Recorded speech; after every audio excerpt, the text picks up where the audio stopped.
A zero emissions future.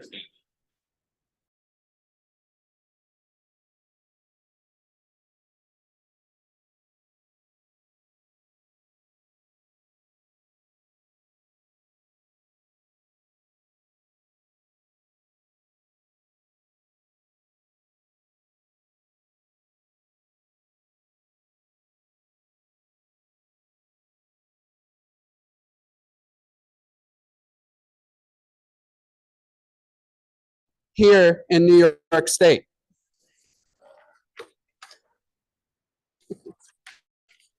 As demand for EVs continues to grow, an increase of 350% from 2020 to 2022 alone, and growing approximately 20% per quarter, new business opportunities have arisen. Even the most strident opponents have to admit that challenges such as cost, charging station availability, and battery life and toxicity being addressed.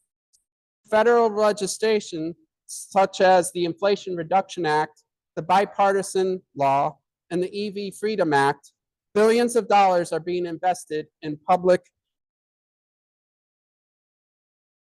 challenges of high-speed charging infrastructure, grid up, battery improvements, and reductions in costs. These investments have created and will continue to create hundreds of thousands of high-paying jobs for Americans. We will hear today from political leaders developing legislation that makes New York a leader in the EV sector and fighting for the offshore wind development. We will hear from business leaders from right here in the Capital District that are innovators in the EV battery and charger space and how they continue to grow.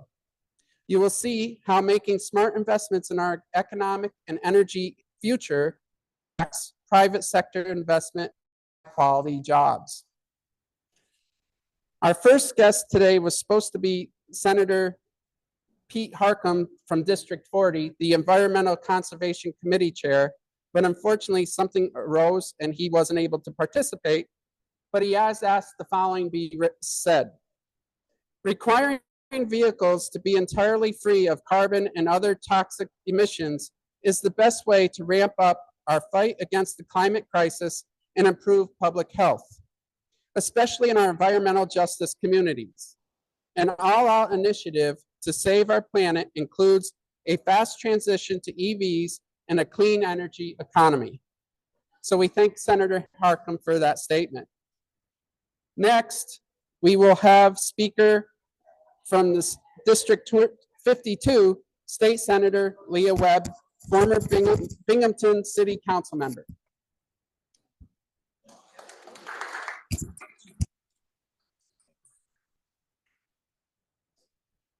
A little tight squeeze here. Well, good morning, everyone. Thank you so much for being here. I want to thank all of the organizers of today's press conference for the hard work that you are doing that is most certainly in alignment with a lot of the goals that we have continued to set here in New York to move us towards a more sustainable, clean, and long-lasting future.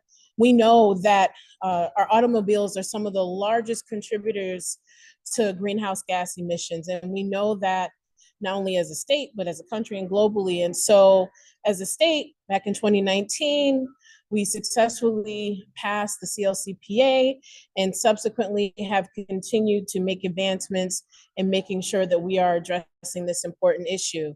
And so at the same time, we've been seeing federal investments through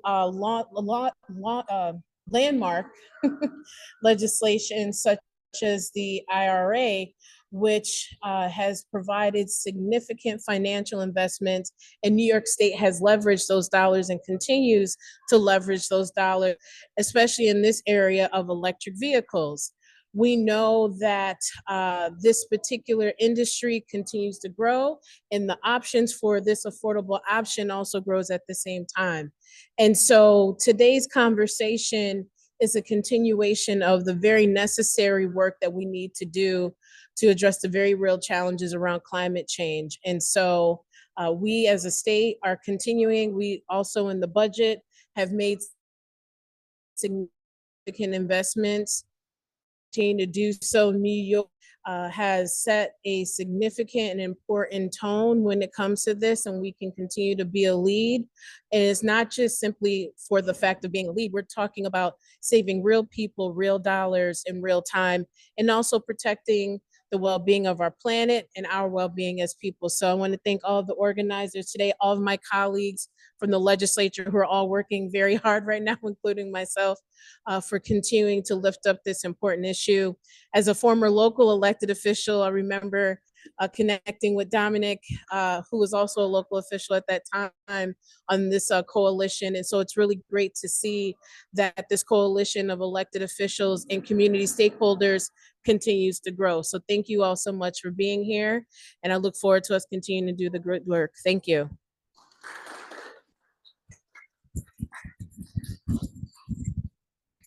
Thank you for those comments. Next is New York Assembly Member Angelo Santabarbara from District 111, an EOPA National Task Force member.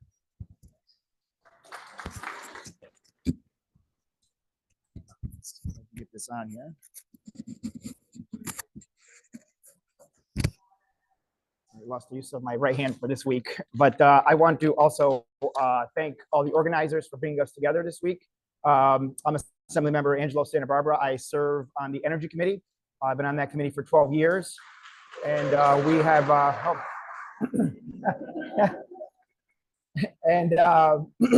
we have talked about these issues over the years and advanced some pretty significant legislation that leads us to what we're talking about today. I want to thank EOPA, Alex and Dominic, who've been in my district, and the EOPA team.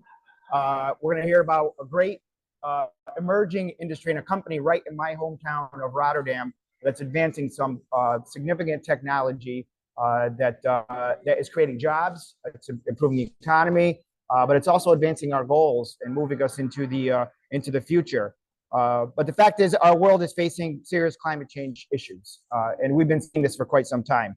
And we are also seeing the effects of that. We've seen it year after year. Since from the first year I've been in office, I have seen the effects of climate change devastate our communities, from flooding to fires. We just saw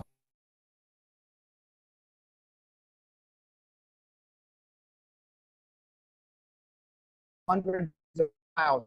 Our towns, communities from across my district and across the state and across the entire Northeast, if we remember correctly. That pollution hurts people. It hurts people in many ways. That's just one example of how climate change is here, and its effects are very real, and it affects different places in different ways. There's no one-size-fits-all solution. There's a number of things that we need to look at, things that we're doing through legislation and funding. We need to use all of our tools to find alternative energy solutions to reduce emissions. Before I served in public office, I was a civil engineer. I was in the field for about 15 years.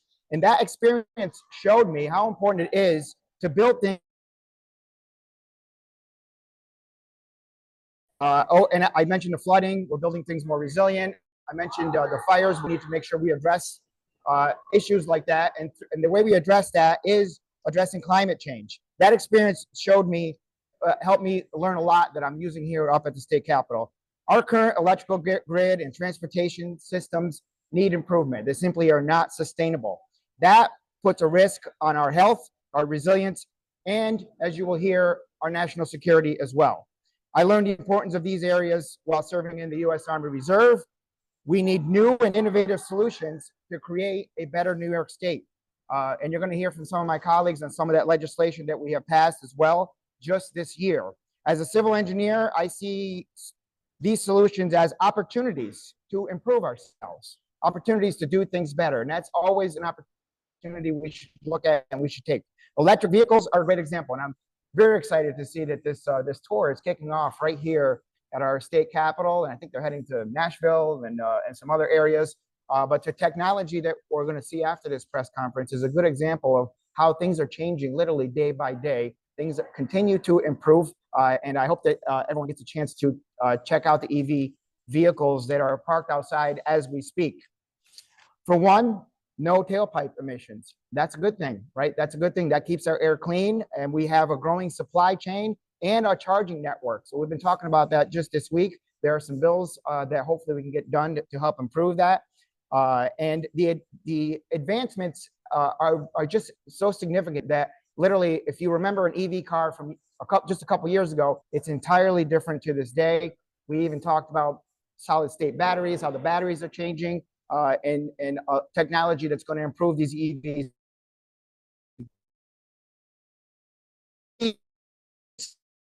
Transportation, no doubt about it.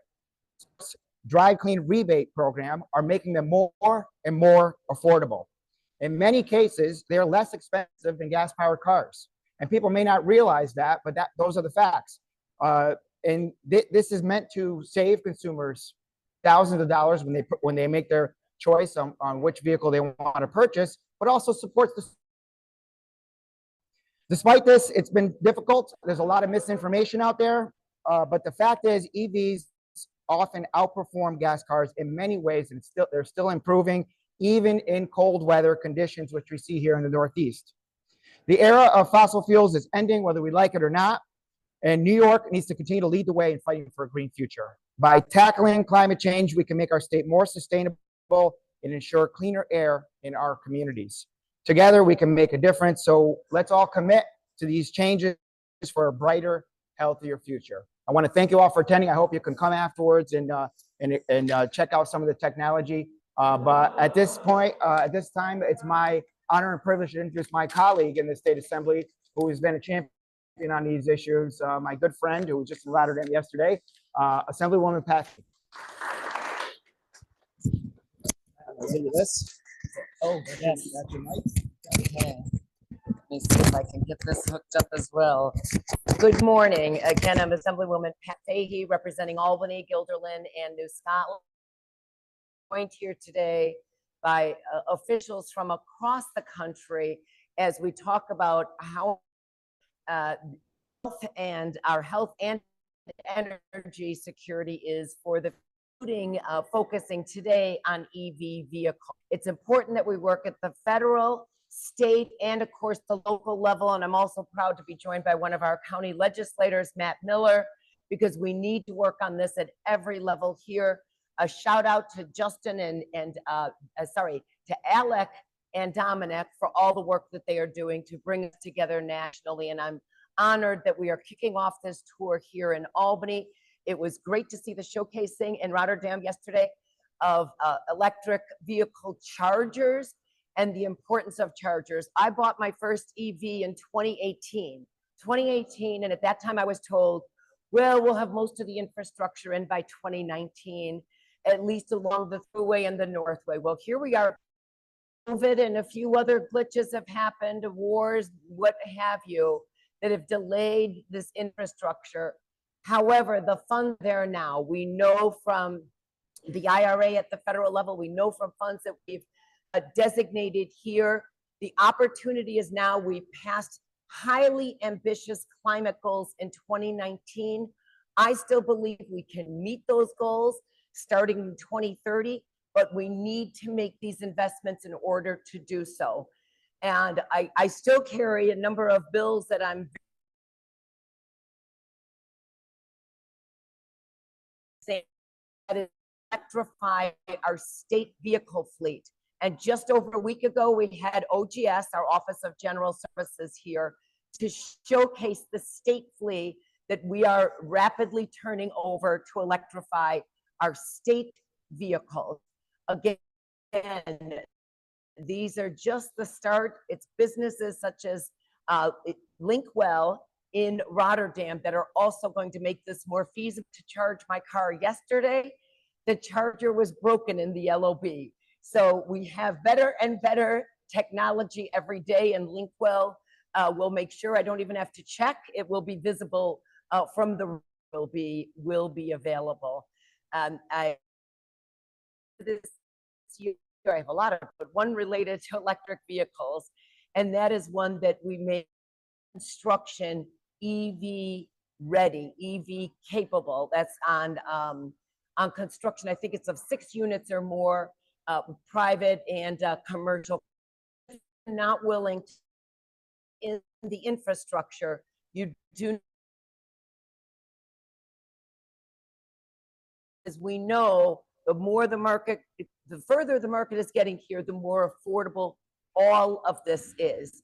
And we just saw yesterday that one of our major utility companies here in New York is suggesting or recommending and asking for a 20% hike in utility costs. And that's for traditional gas and electric infrastructure.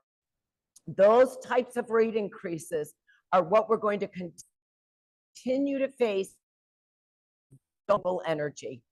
And that's part of why it is tied to our security, that renewable energy also keeps us energy independent in this country. And it is another key factor in our security. Last issue I want to mention, I'm also very proud to represent the Albany Port. The Albany Port here, while it's here in Albany, it is right on the mighty Hudson River. That port is ready, it's shovel ready to do the manufacturing for wind, the assembly of the wind turbines and towers. We missed a contract last year. It's being rebid now. We are working every day with NYSERDA, which is our energy department here in New York, and really optimistic that the Albany Port will be helping to assemble and even manufacture some of the river to the Long Island Sound as we try to become the leaders in wind energy. And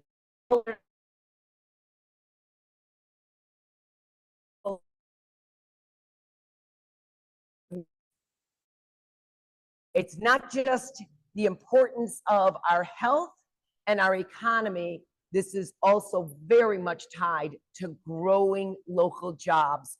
And we know with this transition to renewable energy, that is exactly what we'll do. So again, I commend all the elected officials to protect America, EOPA. This is a terrific initiative. Thank you for launching it. The EV tour part of this, thank you for launching it right here in New York. Thank you. And back to you. Thank you. Oh, and I guess we'll give you this as well. Thanks. Thank you for those comments. Our next speaker is the Director of Energy and Sustainability for the City of Albany, Mr. Jason West.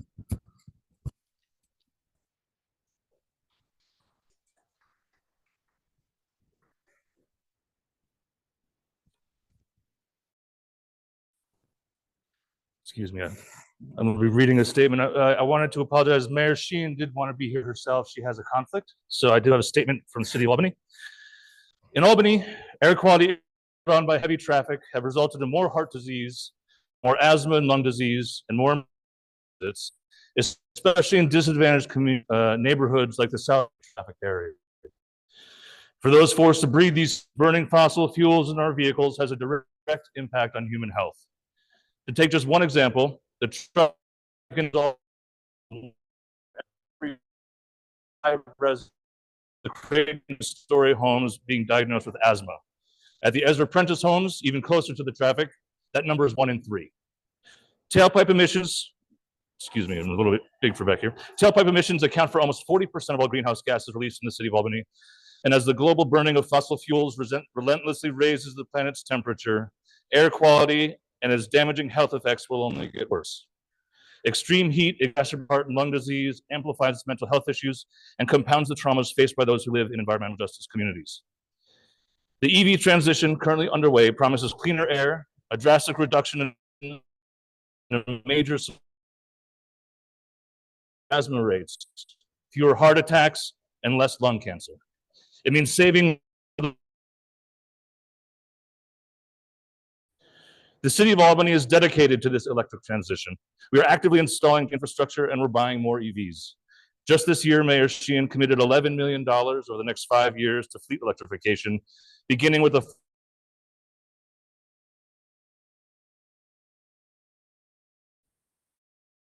vehicles are increasingly affordable and have become the default choice for light-duty vehicle purchases in the city of Albany. The cleaner air brought on by electric vehicles will have the greatest benefit in places like the South End, but bring every neighborhood across our city a breath of fresh air. Thank you.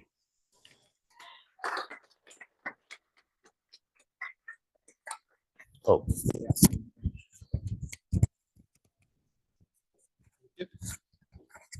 All right, the next speaker is a former Maine State Representative, a Marine combat veteran, and the President of the EOPA, Cornell du Houx.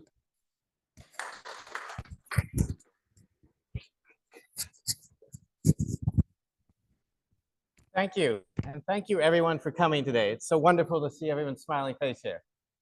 My name is Cornell du Houx. I'm the President of Elected Officials to Protect America. And EOPA, we're an organization founded by and for elected officials. And we focus on solving the climate crisis, environmental justice, and protecting our lands, waters, and democracy.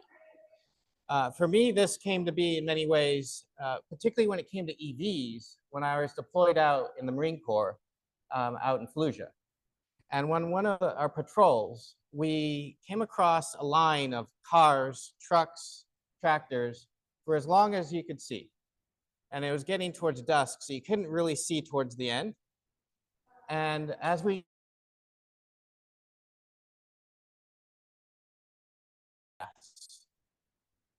and because of the curfew, we had orders to break it up.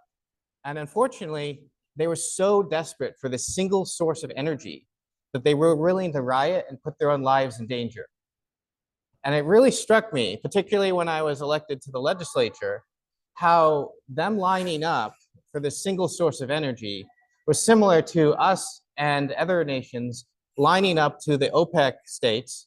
And OPEC Plus are practically our autocratic dictators. OPEC is 100% dictators, right? And it's one of these grave security concerns that we've seen come to fruition, particularly with the Ukraine war, where we're still taking money from a dictator in practice who has invaded a sovereign state. And so how do we reduce our dependence and improve our national security and international security? Well, one of the greatest ways is to be able to power with locally made energy, right? So we're talking about the ports and wind energy. That's local energy that's located next to where 80% of the population in the US lives, and worldwide really, and it's accessible and abundant with the highest efficiency rates to power our electric vehicles. And because EVs are such a huge percentage, to over 25% in the US of carbon emissions, you have multiple benefits from international security, national security, and our local security. I want to take a moment though to think about everyone's probably heard of some rumors and facts supposedly that are about EVs, which are just put out there as disinformation. And it's practically pretty amazing how you can paint an EV as something that causes fires all the time when the alternative literally combusts. But in reality, EVs are 100 times, gas vehicles are 100 times more likely to catch fire than an EV, 100 times.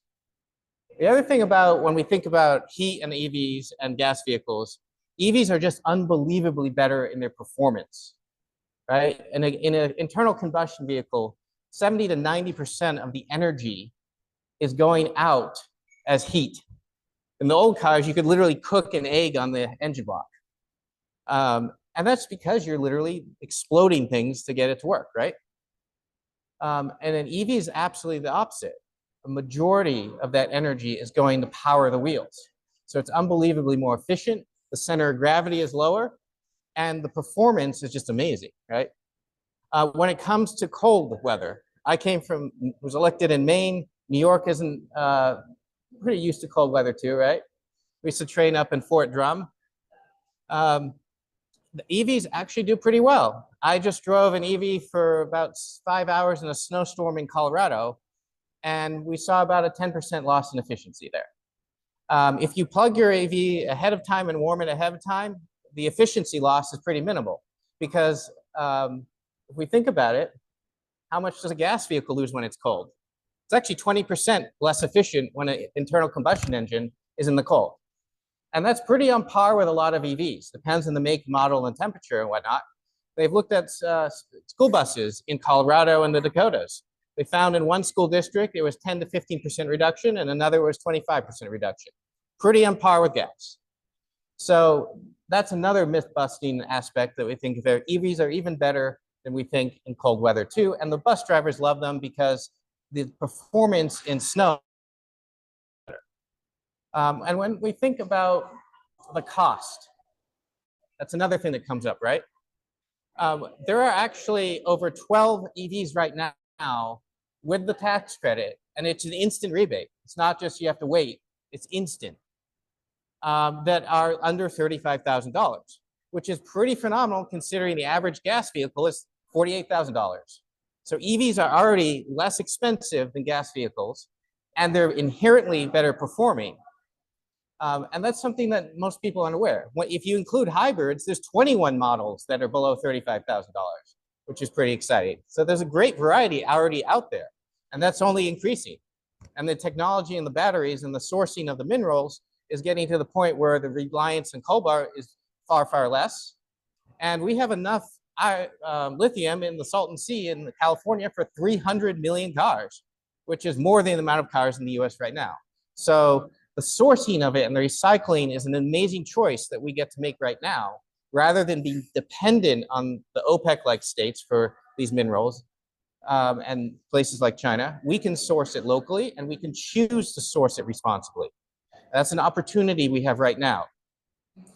So when we come around to the purpose of our tour is really to experience what an EV is like. So that's why we have out front in the Capitol right now everything from Lucid, the Teslas, to the Lightning, to EV6s. There's a huge variety out there, and a bus. So please take the time and explore what's there, because what we found is when you actually get in one and see how it drives, there's no going back, really. It's the driving experience is just absolutely wonderful.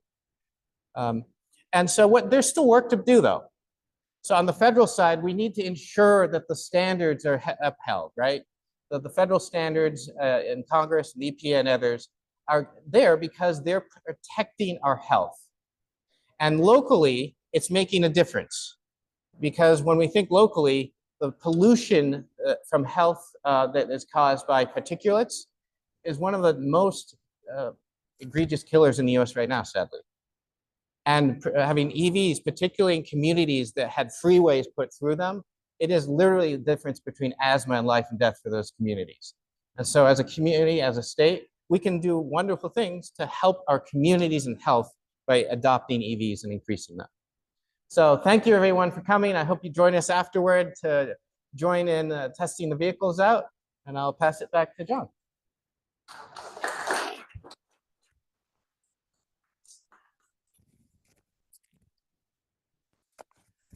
All right, next we'll hear from one of our tour sponsors, Kate Kruk, the Linkwell Partner and Engagement Director.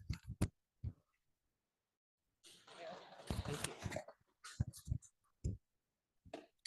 should have printed this a little bit. Good morning, everybody. As John said, my name is Kate Kruk, and I am a retired school board member after 6 years serving my community. I'm also a parent of in a kinship family with 3 boys. I also serve on the board of directors for the National Electric Vehicle Association. And as John said, I am the partner and engagement director for Livingston Energy Group and Linkwell. I wear a lot of hats, there's no doubt about it. But one of the things that I have always wanted to do is to encourage others to adapt to change and also leave things in a better place than you left it. When it comes to EVs, I have been driving change since I bought my first electric vehicle in 2015. It was also breaking a stereotype back then that electric vehicles are not affordable. My first car was a Chevy Spark EV. It was $15,000 with a $7,500 tax rebate. And for me, in my lifetime back then, funds were not unlimited, and I had 3 children to take care of. So us taking a risk on a $7,500 electric vehicle was something that I chose to do, and I am grateful for it every day. Choosing how I got to work, how I got my kids to school, and to do it affordably just made sense. And I encourage other people to understand that as well. I took a look and evaluated the driving that my family and I were doing. And the reality is, and it's probably out there with a lot of you, I was a young mom, still young. I was a young mom with children, and I drove to work. I had to get to work. I had to get my kids from school. I didn't need a big fancy vehicle, and I didn't need to be paying for fuel. So I didn't, and I haven't gone back since. One barrier that I heard about a little today and is transitioning electric mobility is the lack of EV infrastructure. And that led me to my current career. I am so proud to be working with the Linkwell Company every day to build the infrastructure that not only New York needs for electric vehicle charging, but for our country needs. And the fact that we are doing it right here and the EOPA has invited us to participate in this tour is a huge honor. Because yes, we can build the infrastructure, we can build it domestically, and we can move forward as a country. Something that you also want to consider, and we talked about it already, Assemblywoman Fahey mentioned it, is job creation. Developing and manufacturing EV infrastructure domestically, like what we do at Livingston Energy Group and Linkwell, is creating numerous jobs and boosting our economy. We are bringing people to the capital region, to New York, who are looking for infrastructure jobs, for jobs in clean energy technology. Green energy technology careers, if you don't already know, are accelerating rapidly along with the EV adoption, and those infrastructure needs us to fix and service and install electric vehicle charging infrastructure across our country. Students and young people need to understand that there are good paying careers in this industry. And our elected officials, some of you who are here today, can support businesses who are creating products and services in New York and across the country that are developing these technologies domestically. When you talk about security, relying on domestic solutions like ours reduces dependency on foreign suppliers and enhances our national security. It also increases quality control. Assemblywoman Fahey mentioned charging stations that don't work. Local production allows better oversight and quality assurance, ensuring higher standards. So as we build this infrastructure, it is going to work, and it's going to work the first time. And we mentioned economic growth. Investing in domestic industry stimulates economic growth and innovation within the country. Livingston Energy Group and Linkwell, for example, we've been named to the Inc. 5000 2 years in a row because of the investments in this industry. New York State alone is going to be investing $1 billion in infrastructure, and supporting local companies is going to help reinvest those dollars in your local communities, adding to those job growth, adding to our economies. And again, supporting local businesses, encouraging domestic solutions, support local businesses and the broader supply chain. We've all been there. We've seen what happens with supply chains being outsourced. We can do better. So I thank our leaders for being here today. I encourage everyone to go outside and try some of the vehicles. Thank you to the Electric Vehicle Association, who's brought real electric vehicle drivers here today, and they'll be throughout the tour. So ask your questions, we'll be here. And again, I urge our leaders to continue to set an example here in New York, to be the leaders that we can be. and show the nation what we are made of and that we can build the infrastructure of tomorrow. So thank you so much for being here. I look forward to talking to everybody outside, and I'm going to turn it back over to John.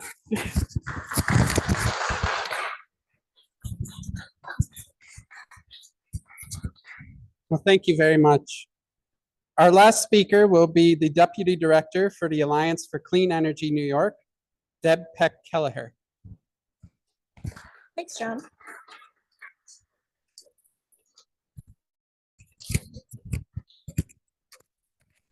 Thank you, John.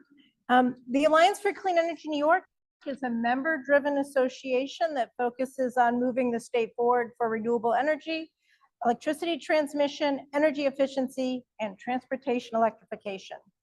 And we are so proud that the elected officials to Protect America have decided to start their tour here in Albany in New York State.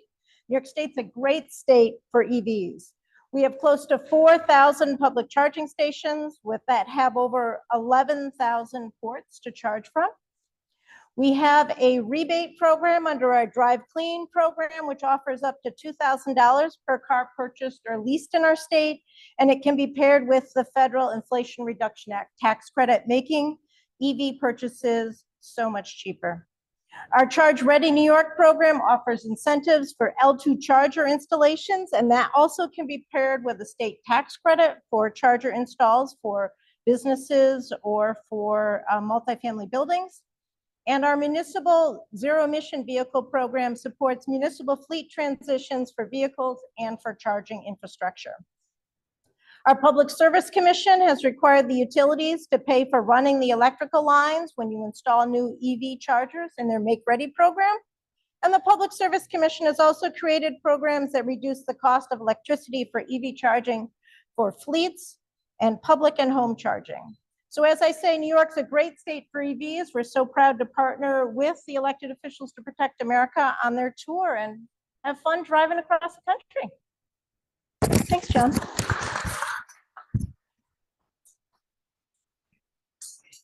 All right, so now you've heard a lot about EVs, the importance of them to our economy, to our environmental future for sustainability. Now it's your opportunity to ask questions. We have media both in person and online, so we'll take the time now to open it up for any questions you might have. And we'll start with one online while you're thinking about it. A question for Assemblymember Santabarbara. Can you expand on the different legislation that in your comments? One bill comes to mind. One bill that comes to mind. One bill that comes to mind is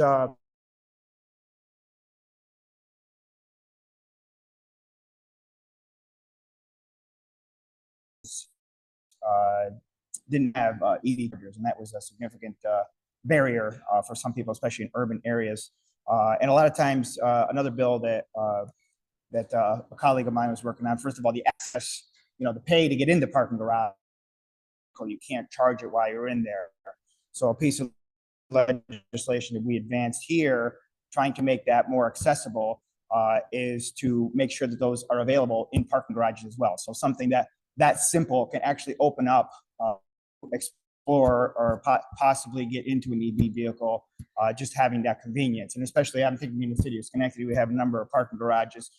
To have those EV chargers in there, I think it seems like something that it's easy to overlook, but it makes a big difference when you have those in there for people to be able to have access. So that's a good example of legislation that can make a really big difference.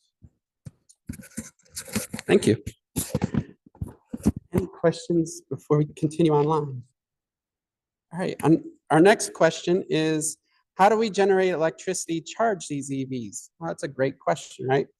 With the increased demand for electricity as we move to more and more electrical aspects to reduce carbon emissions and greenhouse gas emissions, we need alternative sources of energy. One of the big aspects, one big supply that we could have as Assemblywoman Fahey, she unfortunately left, is offshore wind development. As she spoke right here in the Port of Albany, there's opportunity to be the manufacturer for these big wind energy supplies. And so that will go down to Long Island and create energy for the demand that will be increased as a result. There's also other aspects of using battery to grid technology that is upcoming. Those are all things that can be done to help generate the electricity that will be needed. All right. Next. Tax incentives are mainly for the middle. How do we help environmental communities? Alex, would you like, or Deb, you could speak on this. Thank you. There is legislation out there to modify state tax credit for EVs to also include for the purchase of new EVs. And then if it was available for used EVs, it would just expand, those people who are shopping for EVs. An effective used EV market, which is where most our residents of our state purchase their EVs, is through the used market, I think would greatly expand that. And the more EVs we have on the road, the more people will be turning them over to purchase new ones, or when their lease runs out. And in the next couple of years, as that used EV market opens up, then we'll be able to see a lot more EVs on the road as become more affordable in the used market.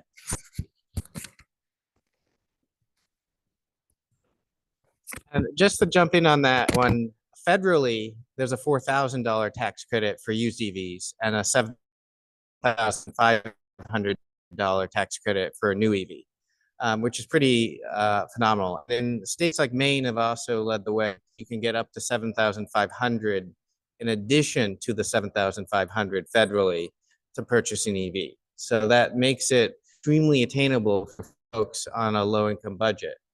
And then going along with that, we need to ensure that the charging infrastructure is placed in areas that haven't received the attention they should have. So it makes it accessible, because a lot of areas that have been economically disadvantaged don't have the ability to just plug in at home. So we need to ensure. Hawaii has interesting one where if someone in an apartment complex or condo complex requires or asks for an EV charger be put in place, they have to be given the option to either pay for it themselves or the association or the landlord put it in.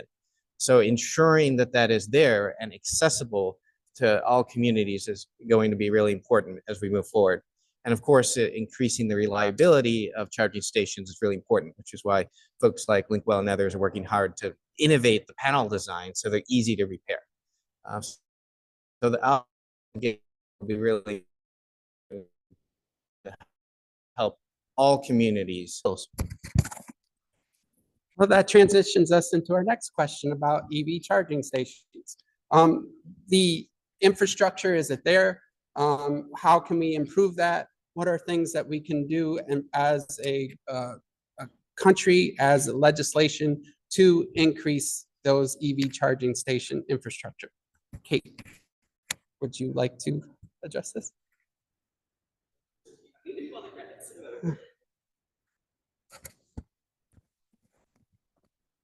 Thank you.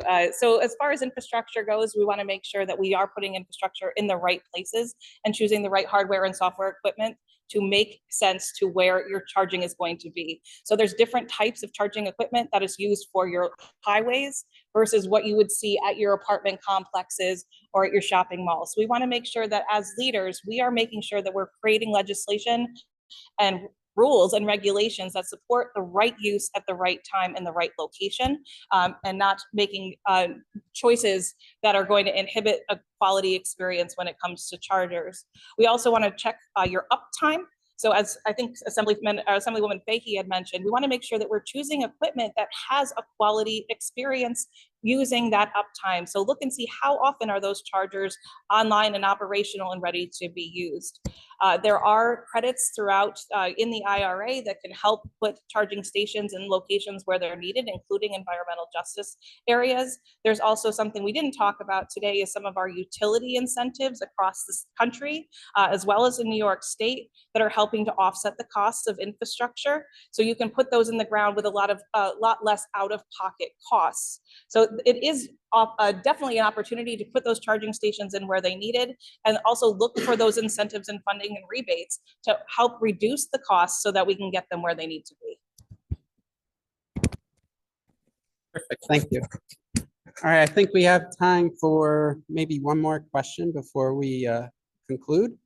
Oh, perfect, great, in person.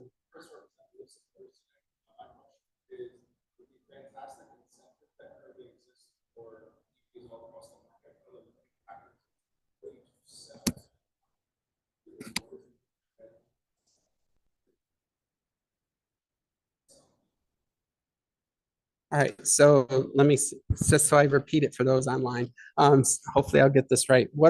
How can we remove the barriers that exist to help spur the selling of EVs? All right, Alex, would you like to answer this? All right, when I was in the legislature, it became very apparent that the dealer associations are pretty powerful. And so there are baked in restrictions within a lot of states that prevent the free market of EVs being able to be sold in a lot of states, including New York. So unless you were grandfathered in New York, there's a restriction on the number of car sales you can have, dealerships essentially, or points of sale have. And that's dramatic because the states different. And so it is unfortunate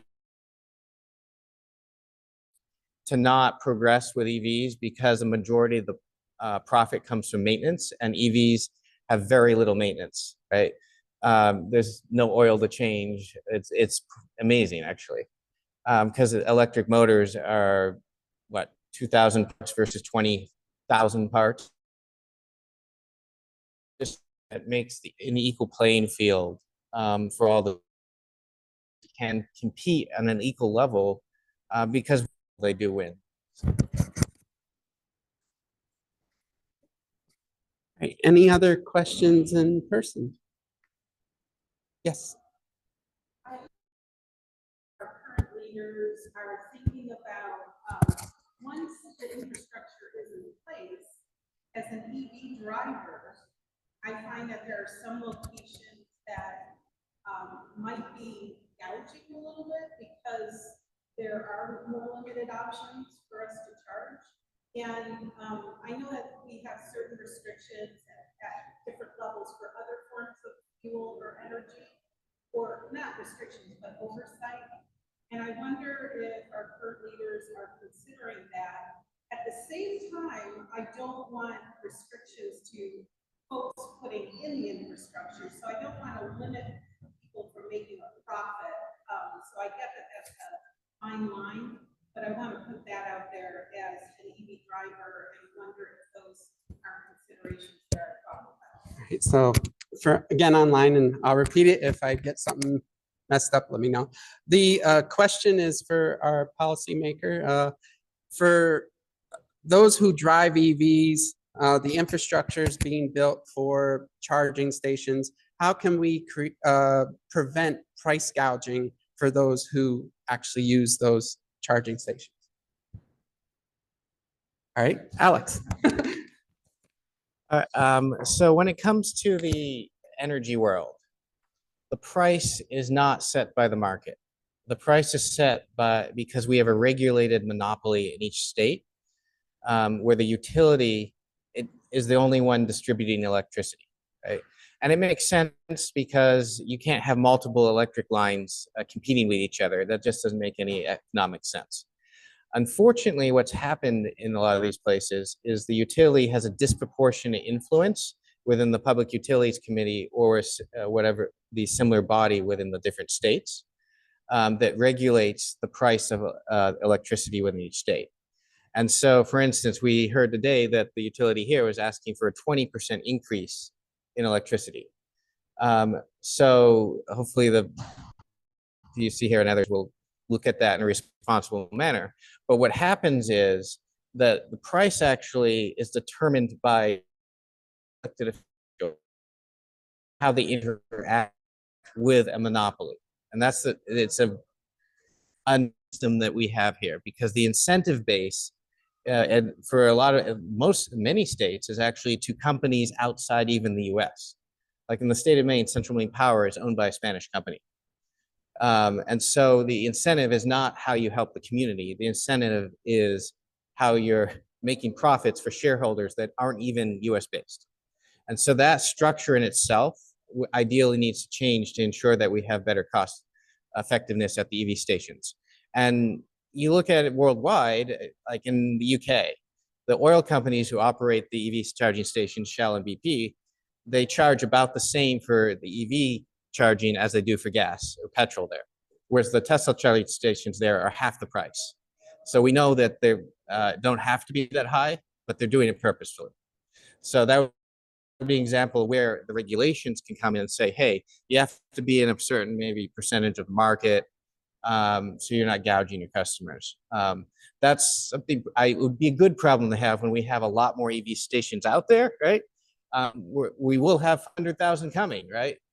With the Infrastructure Act, and then a 30% tax credit for each EV you put in, not the whole project. Each one gets a 30% tax credit under the